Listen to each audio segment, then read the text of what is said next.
Good,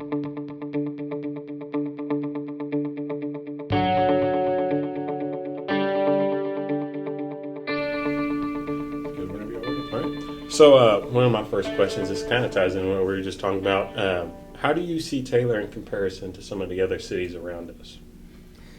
Taylor, it's an exciting time to be part of Taylor, Texas. This community is growing so much. It is seeing a lot of growth come from the greater Austin area. It's gone through Pflugerville, Hutto, and now it's come into this area.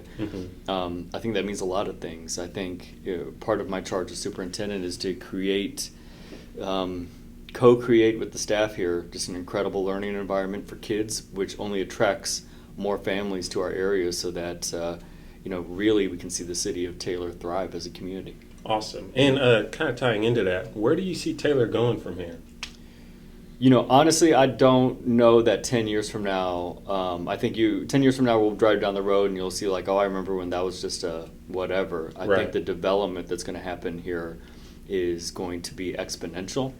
I believe that's going to be both in housing developments and business opportunities that are out here and even companies that plant roots in the Taylor area. That being stated, I think what you're going to see is that growth is going to have an impact on the school district also. I think you're going to see the families that move here, they're going to be new to Taylor and they're going to have a high expectation for learning as they should. And our responsibility as a school district is to deliver. We want to deliver just a great learning experience that aligns to our mission of to inspire, equip, and empower every student to achieve their unique potential. Awesome. And what are the steps to plan for that growth? How do you set up a great foundation so that in the future we can handle it? Well, when we talk about growth, you talk about like a couple things. It's like a mindset and it's also facilities. So, and it's finances. So right now, finances kind of move with our student population. Based on the number of students we have here, that determines how much money we're bringing in on both the tax rolls and state contributions. But really, this is more philosophical. We're trying to do a lot to really get our entire school district aligned to a way of thinking. This is what we're about as Taylor ISD, and this is how we are going to create an incredible experience for kids. And in the past, I think what I've noticed in my time here in Taylor is there's incredible people here, incredible kids, but there isn't that sense of alignment, and that's where leadership comes in. We have to come in and say, and help provide a sense of direction, and help provide like a common language from K through 12 or pre-K through 12 about this is what we think high quality teaching and learning looks like. Right. With facilities, we're actually going through a facility master planning process and projecting our growth out so that we have a real clear 10-year plan about when we hit this point in our student population, it will trigger this project. Whether that is expanding facilities, whether that is retrofitting facilities to just really meet our students to where they are. Awesome. Well, I know when you were probably, on the job hunt, looking at different communities, different cities, what kind of brought you to Taylor? I see incredible potential here. I think I think this school district can perform at a level that is even greater than where we are right now. I see the growth that is coming this way.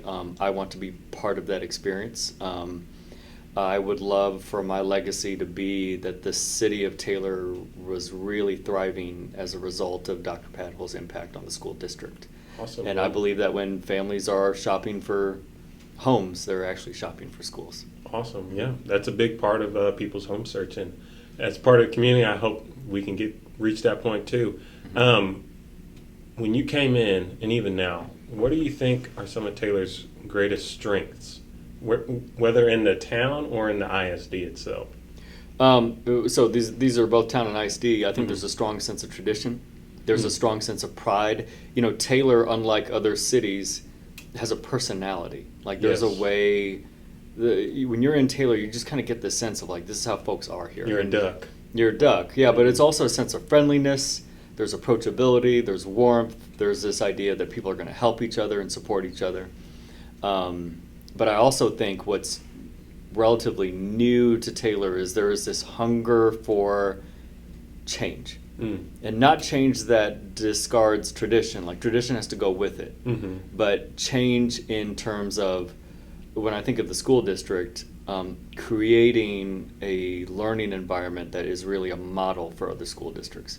How do you be careful to not change too much as to you don't get rid of the tradition? Because I remember, Taylor, we were at that old high school stadium for a long time, lots of tradition there. But part of the growth, part of the change, we had to give that up and go build a new facility. What kind of growing pains?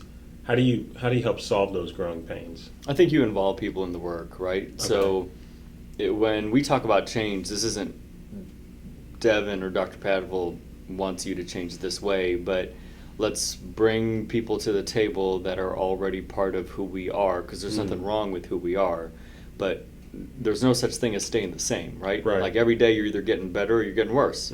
So let's bring people to the table that are already part of Taylor, and let's have a conversation about who can we become and how are you going to help us get there.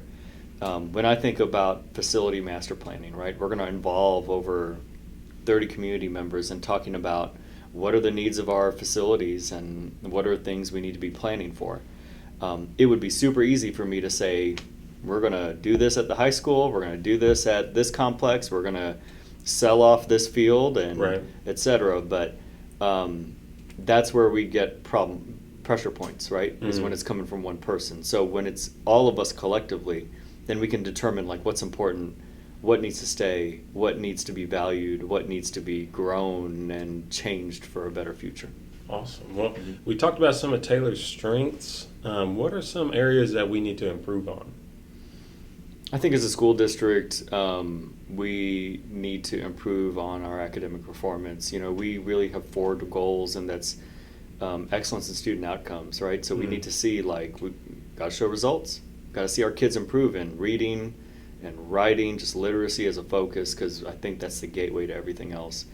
The second one is exceptional workplace climate. We got to create the kind of environment and have the compensation structures here that make people want to come to Taylor and stay in Taylor.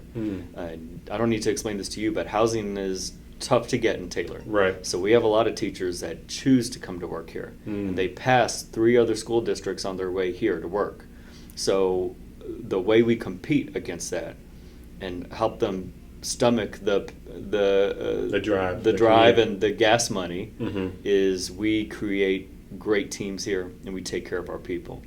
And then our third goal is quality customer service. So, if you're a parent, you come into our school, even if the answer is no, I want to treat you with respect and show you I value you. Awesome. And then lastly, efficient financial stewardship, right? We got to be smart with our money and where we use our resources, because if we are financially conservative, that helps us drive up compensation. I want to see minimum wage improve for our hourly employees, and I want to see our teachers paid at a competitive level so they're not even tempted to think about a neighboring school district. And because really, even though we're smaller than a Hutto or Pflugerville, we're competing against Hutto and Pflugerville for people. For sure. As this whole area grows together, so do the people. That's right. And so do the competition. Well, if you could sum up your vision for Taylor in like 2 sentences, what would it be? Well, I said it in a couple ways.